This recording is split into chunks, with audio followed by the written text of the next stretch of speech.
तो पिछली वीडियो में अपन अफ्रीका महाद्वीप को डिस्कस कर रहे थे और अफ्रीका महाद्वीप में अपन ने ये डिस्कस कर लिया था कि कितने देश हैं, उनकी क्या राजधानी है। और अफ्रीका महाद्वीप के अपन ने तटीय क्षेत्रों को डिस्कस कर लिया था और ये डिस्कस कर लिया था कि सबसे पूर्वी, पश्चिमी, उत्तरी और दक्षिणी देश कौन से हैं। तीसरा अपन ने ये डिस्कस कर लिया था कि जो मकर रेखा, कर्क रेखा और भूमध्य रेखा है वो कहाँ कितने देशों से होकर गुजर रही हैं, उन सभी चीज़ों को देख लिया था। और आज अपन भौतिक भूगोल को अपन अफ्रीका के चालू करते हैं। देखते हैं कि कहाँ पर कौन से पर्वत हैं, कौन से पठार हैं, कौन से मैदान है, कौन सी झील है, कौन से मरुस्थल हैं। तो इस वीडियो में अपन इसको शुरुआत करेंगे। तो सबसे पहले उत्तर से शुरू करते हैं। जैसा कि आप इसमें देख पा रहे हैं कि यहाँ पे मोरक्को देश है। मोरक्को के यहाँ पे ठीक उत्तर में आप देखेंगे कि जिब्राल्टर स्ट्रेट है। तो जिब्राल्टर स्ट्रेट के उत्तरी छोर में जो यूरोप का क्षेत्र है वहाँ किस देश का शासन है। और जो मोरक्को में अफ्रीका है, अफ्रीका में जो मोरक्को है उस पे किस देश का शासन है। जैसे स्यूटा हो गया तो उस पर किसका शासन है, जिब्राल्टर हो गया उस पर किसका शासन है। ये अब सब अपन ने डिस्कस कर लिया था। और ये भी डिस्कस कर लिया था कि जिब्राल्टर को जो भूमध्य सागर है उसकी चाबी बोला जाता है। तो यहाँ पर आप देखिए कि जो मोरक्को देश है मुख्य रूप से यहाँ पर एक पर्वत श्रृंखला का विस्तार है जिसको कहा जाता है एटलस।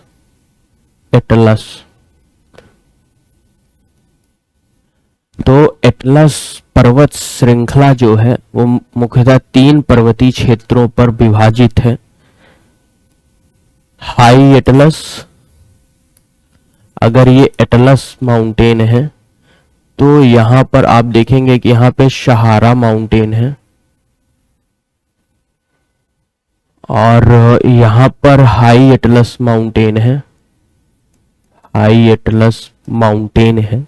इसके बाद आप यहाँ पे देखेंगे तो मिडिल एटलस आपको दिखेगा। तो अगर आप एटलस पर्वत श्रृंखला की सबसे ऊंची चोटी देखना चाहते हैं तो वो हाई एटलस पर अवस्थित है जिसको कहा जाता है माउंट टॉपकल। माउंट टॉपकल।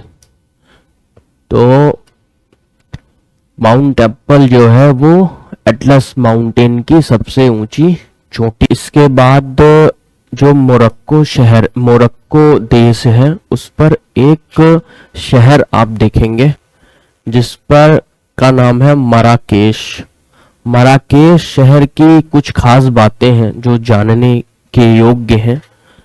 पहली चीज तो मोरक्को को कहा जाता है कल्चर सिटी, मतलब सांस्कृतिक शहर। Cultural city. कल्चरल सिटी इसे इसलिए बोला जाता है क्योंकि ये बहुत ही प्राचीन समय से सांस्कृतिक क्षेत्र है और आज भी ये सांस्कृतिक क्षेत्र बना हुआ है। दूसरा, इसको रेड सिटी भी बोला जाता है। रेड सिटी मतलब लाल शहर। लाल शहर बोलने के पीछे वजह यह है कि यहाँ पर लाल मृदा पाई जाती है। तीसरा ये है कि यहाँ पर केमिकल इंडस्ट्रीज का बहुत ज़्यादा डेवलपमेंट हुआ है और उसको यहाँ पर केमिकल इंडस्ट्रीज का भी बहुत ज़्यादा डेवलपमेंट हुआ है।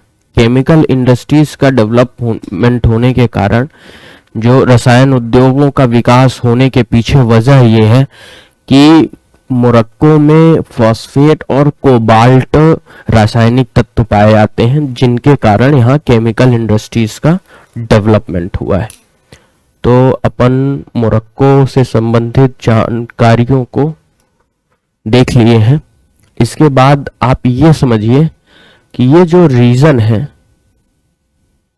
ये पूरा रीजन जो है वो भूमध्य सागरीय जलवायु पर अवस्थित है, और भूमध्य सागरीय जलवायु पर अवस्थित होने के कारण यहाँ रसदार फलों का उत्पादन होता है, और रसदार फलों के उत्पादन के कारण यहाँ जो फूड प्रोसेसिंग इंडस्ट्रीज हैं उनका सबसे ज़्यादा अफ्रीका महाद्वीप में जो ये क्षेत्र है यहाँ पर उनका विकास हुआ है। और दूसरी चीज़ ये है कि रसदार फलों के उत्पादन के कारण जो ब्रेवरी सेक्टर है, यानी जो वाइन इंडस्ट्रीज हैं, जो मदिरा उद्योग है, उनका सर्वाधिक यहाँ पर विकास हुआ है। इसके अलावा यही जो क्षेत्र है,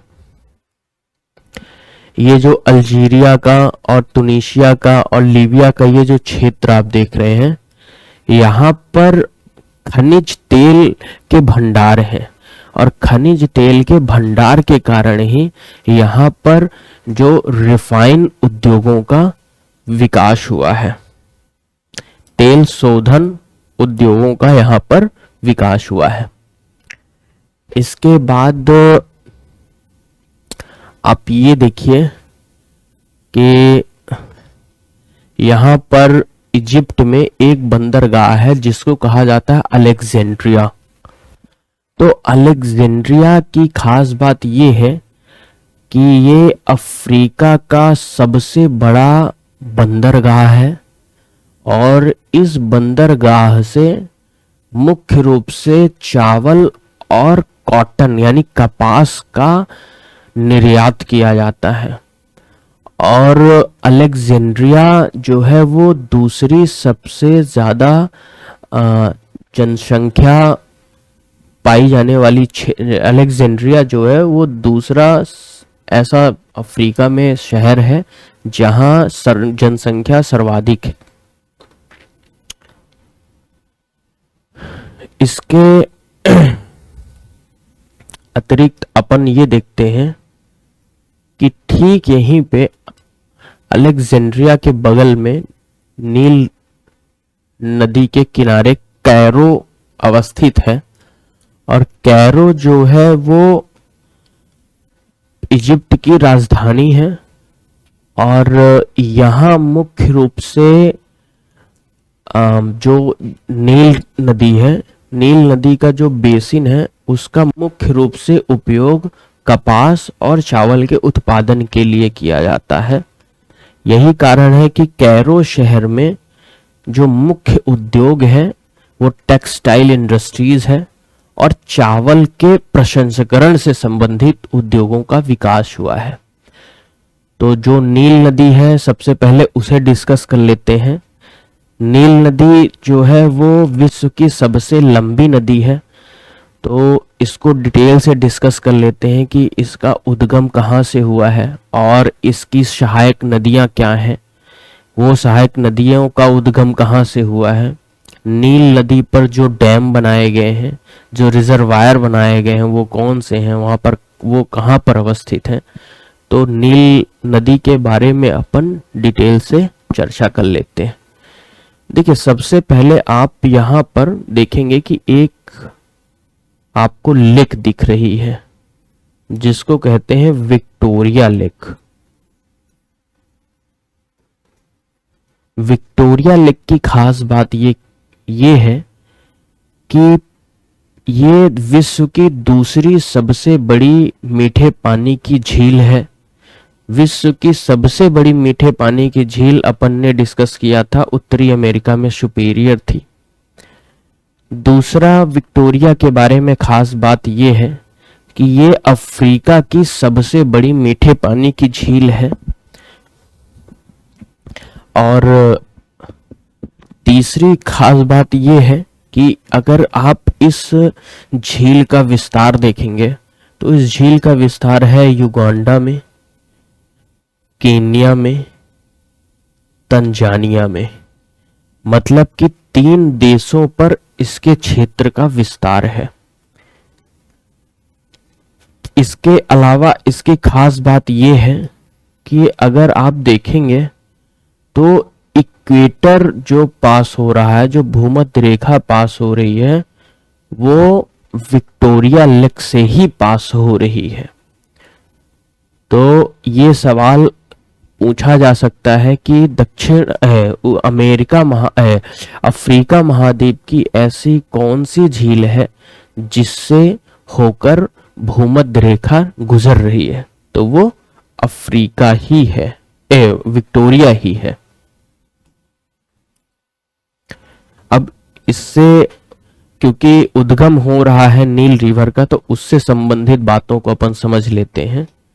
तो यदि ये विक्टोरिया लेक है तो इसके उत्तरी छोर से नील नदी का उद्गम हो रहा है। बेसिकली ये जो नील नदी है उसको व्हाइट नील कहते हैं। व्हाइट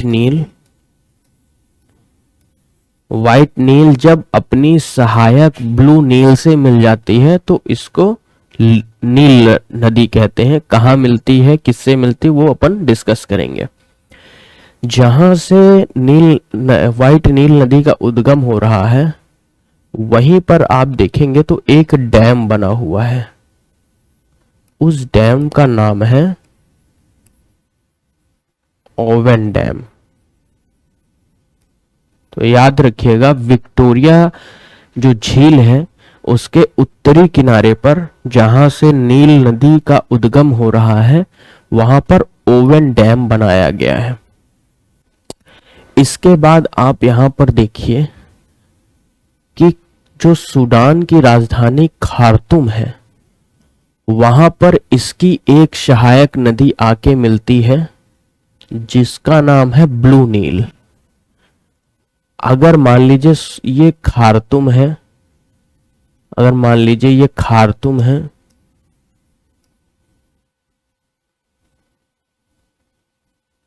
तो यहीं पर एक इसकी सहायक नदी आके मिल रही है जिसका नाम है ब्लू नील। यहीं से इसकी एक सहायक नदी आके मिल रही है, इसका नाम है ब्लू नील।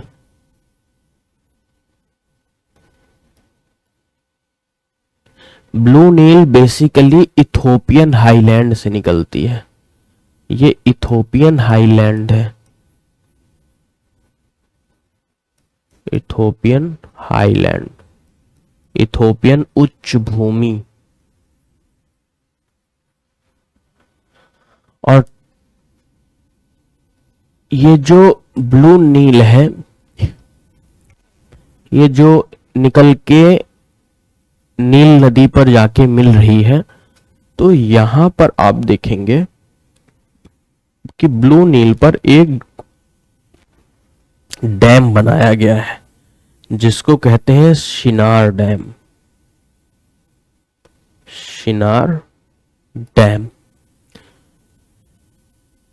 तो जब ब्लू नील और व्हाइट नील खार्तूम में आके मिलती हैं तो यहां से इस रिवर का नाम हो जाता है नील नदी। इसके अतिरिक्त जो आप देखेंगे कि यहीं पर एक और नदी आके मिलती है जो लेक टाना से, जो लेक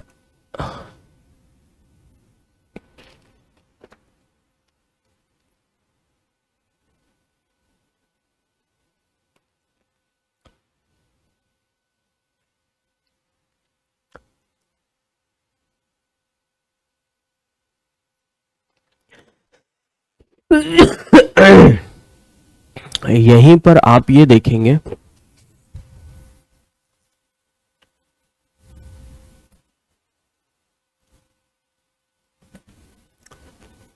इसके खार्तूम के थोड़ा सा ऊपर, खार्तूम के थोड़ा सा ऊपर यानी यहां पे आप ये देखेंगे कि एक और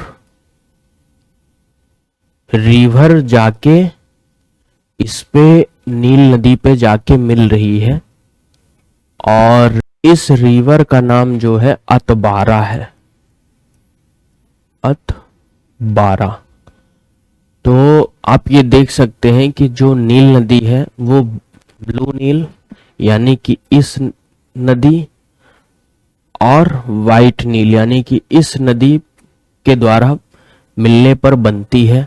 और इसकी एक जो अन्य सहायक नदी है वो अथबारा है, जो लेक ताना से निकलती है। इसको लेक ताना कहते हैं। इसके बाद आप ये देखिएगा कि जो सूडान और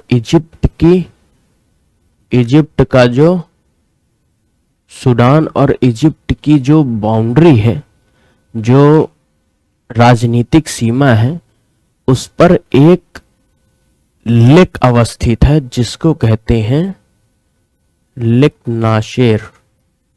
लेक नाशेर, लेक नाशेर बेसिकली एक मानव निर्मित जलाशय है, और मानव निर्मित जलाशय है। और इस जलाशय का उपयोग यहाँ पर एक दूसरा डैम बना हुआ है, दूसरा बांध बना हुआ है, जिसको कहा जाता है ओसवान डैम, आसवान डैम। इसको कहा जाता है आसवान डैम।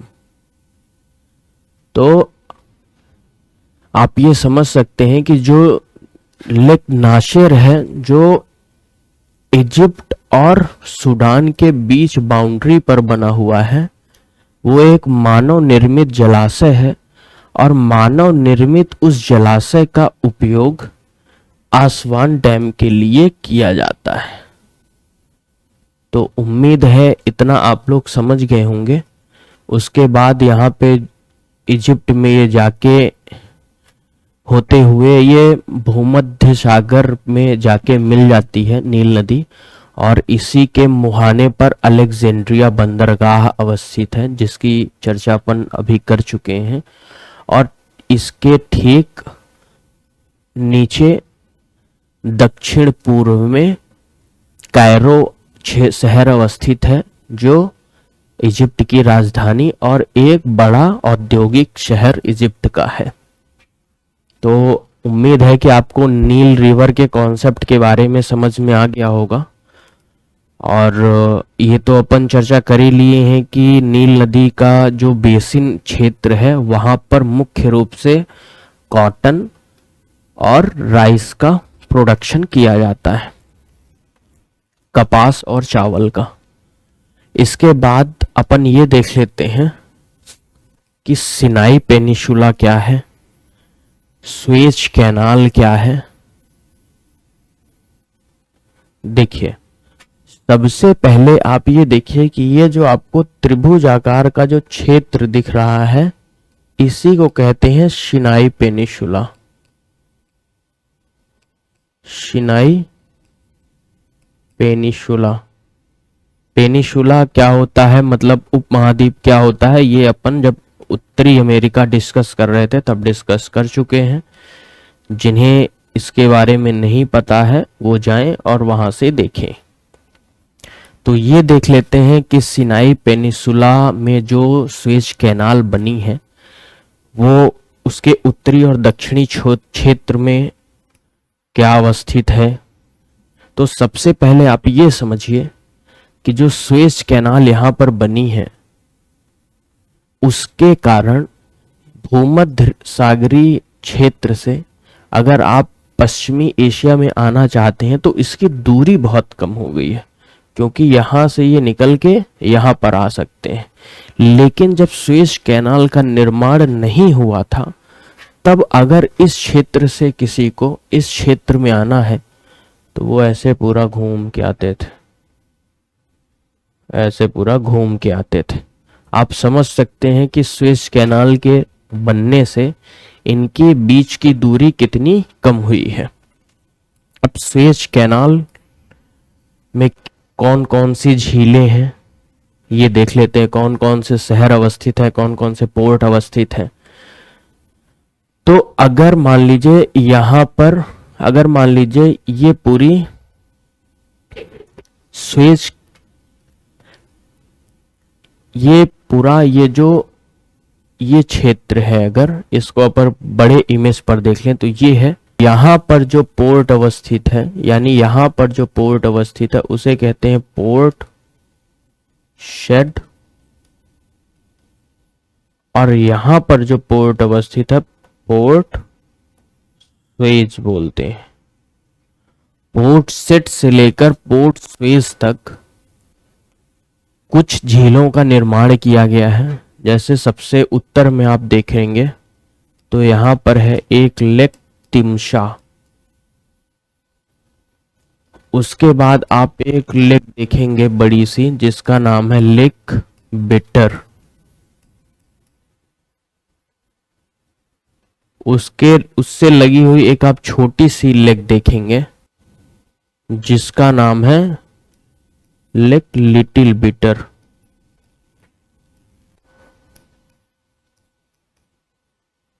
तो इतनी झीलों का निर्माण किया गया है। इन झीलों का निर्माण करने के पीछे वजह यह है कि इन झीलों में इतना पानी अवस्थित रहे, बना रहे कि इन ये जो नहर है इस पर पानी की कमी ना हो और बड़े बड़े जो जल जहाज हैं वो यहां से यहां तक जा सके। अब अपन सिनाई पेनिनसुला को लेके देख लेते हैं कि सिनाई पेनिनसुला के दोनों तरफ कौन कौन से गल्फ हैं। तो अगर इस क्षेत्र को अपन इस इमेज में समझें, मान लीजिए ये इमेज है, तो यहां तो आप देख रहे हैं कि पोर्ट स्वेज है, यहां पर आप देख रहे हैं पोर्ट शेड है, यहां पर एक गल्फ आप देख रहे होंगे, इसी गल्फ को कहा जाता है gulf of Suez, gulf of Suez. और इस तरफ के गल्फ को कहा जाता है गल्फ ऑफ एक्वाबा, एक्वाबा। तो आप ये समझ सकते हैं कि ये वाला जो गल्फ है, ये वाला जो गल्फ है इसे कहते हैं गल्फ ऑफ एक्वाबा, इसको कहते हैं गल्फ ऑफ स्वेज। यहां पर ये आप अच्छे से देख ले सकते हैं कि यहां पे सऊदी अरेबिया, जॉर्डन है और यहां पर इजराइल का क्षेत्र है।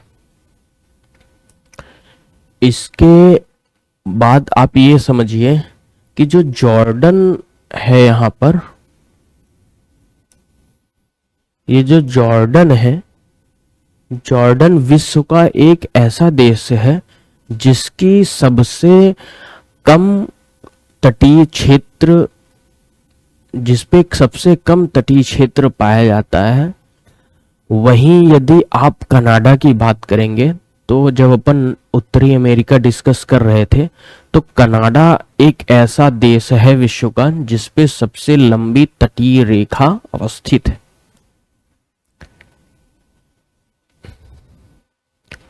उसके बाद आप ये देखिए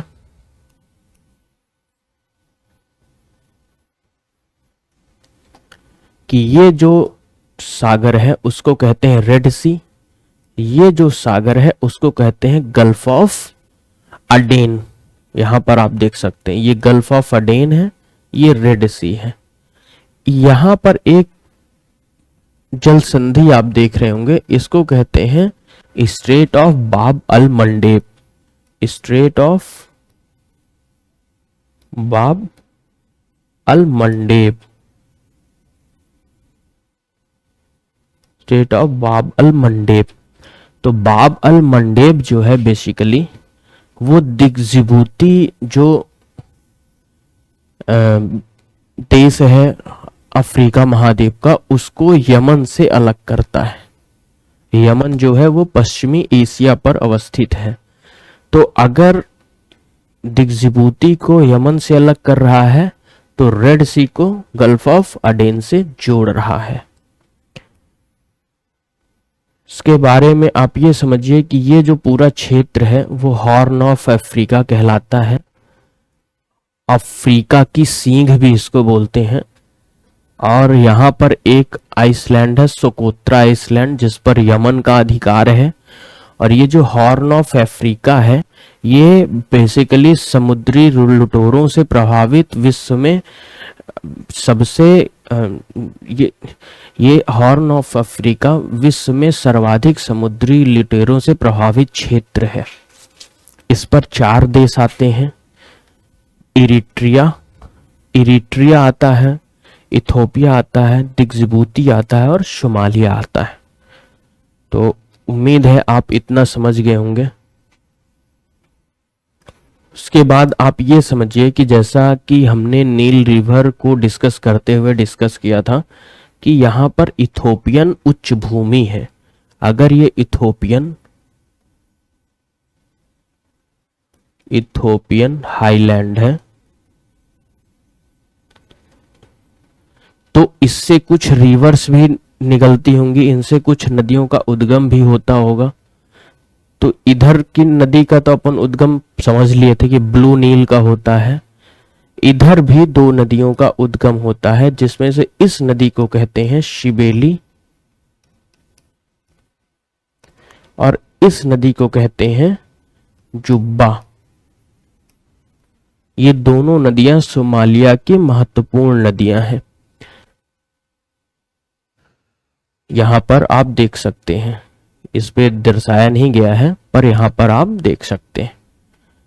इसके बाद आप ये देखिए कि जिबूती में आपको एक लेक दिखेगी जिसका नाम है लेक आशेल। लेक आशेल बेसिकली अफ्रीका महाद्वीप का सबसे निचला क्षेत्र है, इसको आप याद रखेंगे। इसके बाद आप यहां पर ये देखिए कि यहां पर 2 पर्वतीय क्षेत्र अवस्थित है। एक पर्वतीय क्षेत्र का नाम है किरिनयागा और एक यहां पे पर्वतीय क्षेत्र अवस्थित है जिसका नाम है किलिमंजारो।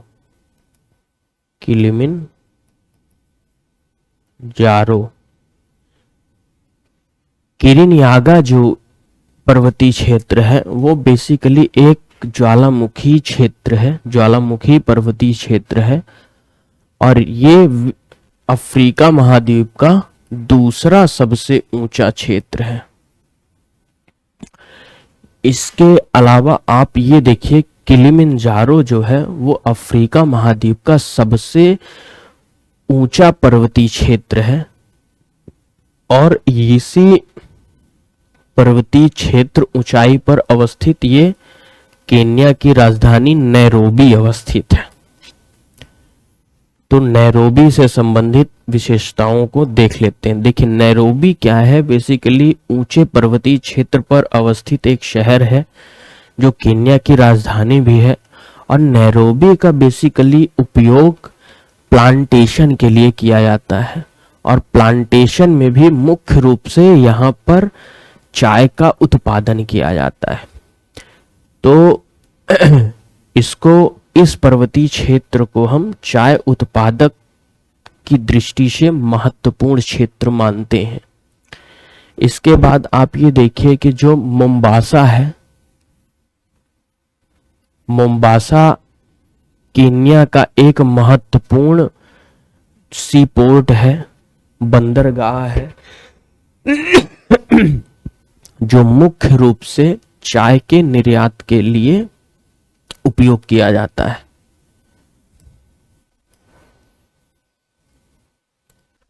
उसके बाद आप ये देखिए कि यहाँ पे पेम्बा और एक जांजीबार करके आइसलैंड है। पेम्बा और जांजीबार जो है वो दोनों, अगर मान लीजिए ये पेम्बा है ये जांजीबार है तो ये दोनों, ये पेम्बा हो गया और ये जांजीबार हो गया। जांजीबार, तो इन दोनों आइसलैंड को कहा जाता है क्लोव आइसलैंड। क्लोव महाद्वीप।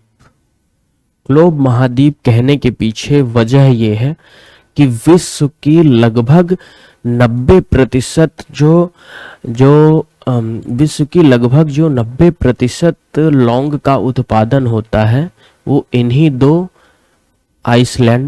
महाद्वीपों से होता है, इसीलिए इसको क्लोव आइसलैंड कहते हैं।